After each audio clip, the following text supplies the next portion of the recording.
I'm on my way to a retreat, a 5-day retreat where we will be diving into the silence and the longing and the presence. And really, it's called Rebirth. And I kind of want to stitch it back to a little video I did the other day. But also just saying, I don't know if I will be able to make any videos in the next 5 or 6, 7 days. I probably will try and squeeze it in here and there, but I'll be actually in the France Alps, believe it or not, totally away from everything. So really good opportunity to just be born into who and what we are consciously. So I noticed the other day when I talked about you're not born in sin, but you're born into the matrix. And I went into that a little deeper.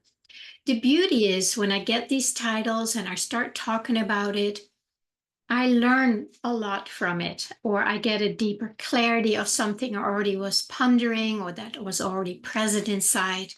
But this one really felt like, gosh, this is really powerful to realize that when we are being told by the different religions or certain religions that we're born into sin, it's simply because we're born into the matrix, which is a big fat lie. And I noticed that I got more views on that one and still am. So then I know it's something that people are interested in, as am I, of course. So I want to talk a little more about it because since I'm going to go on this retreat, which is called Rebirth, which is actually really being born back into I am. When I rest in and as I am, that's all there is. All the problems in the world, the problems in my life, the challenges, they kind of take a break, or I'm not engaging with them.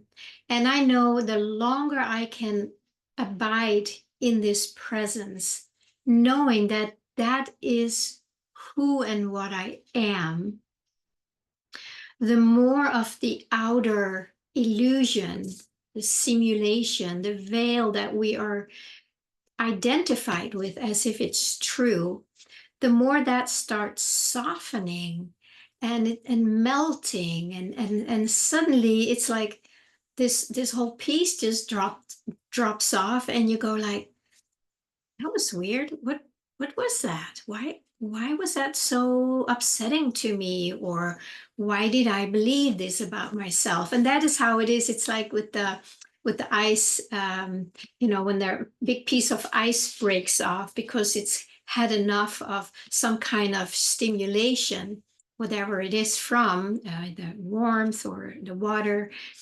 It's the same. It's like it's being stimulated. The truth of who and what I am is being stimulated by me putting my attention on it.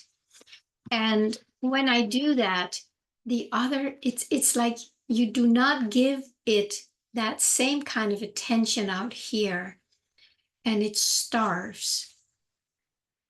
So in these 5 days, we are going to abide in this a lot. And we'll see how much of the Pernilla identity is going to melt away. But to stitch it back to being born in sin, that is that layer. And sin, it's not necessarily, you're sinning because you're doing this, that, or the other. You are a sinner because you believe that you are separate from God and that you are bad. The underlying core beliefs that most of us live by are, I'm not good enough, I'm unlovable, there's something wrong with me, I'm bad, I did something wrong, I am wrong, I'm not welcome here, Can you relate to those? They're the deeper ones. And all the years that I've been a Hakomi therapist and I've been doing the work on myself, on many levels and many modalities, that one, I'm not good enough. That's kind of the flavor that colors all the other ones. I'm just not good enough.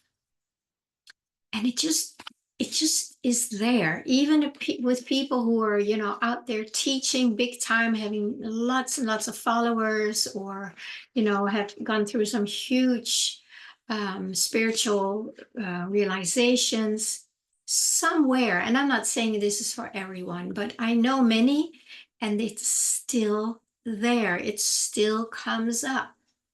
And in my experience, I have not been able to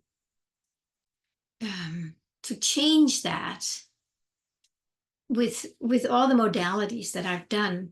And what I'm seeing more and more, it is because that is the core. It's almost like the entry point where the spirit comes into the matrix, and then immediately it's covered with, I'm not good enough. I'm just not good enough.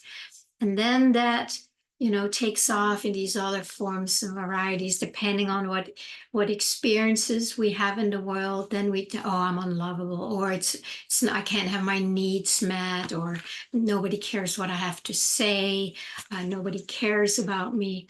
But it all comes from that belief, I'm not good enough. That to me is the only sin there is. It is a mistaken identity.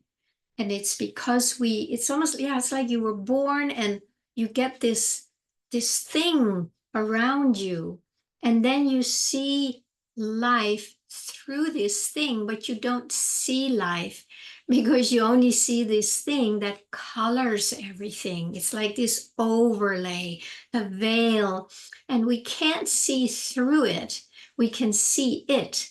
We might see some coloring behind it, or some light, but we're not seeing what is here. And again, I go back to my favorite quote, the kingdom of heaven is spread all over the earth, and man cannot see it, right? We can only see this overlay, this veil, the sin.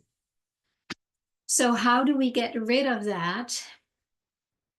My experience is to not feed it, first of all, to see it, to catch it, It's like, oh, there it is. And it's not a one-time thing. It's a many, many, many times thing every day, maybe for a very long time.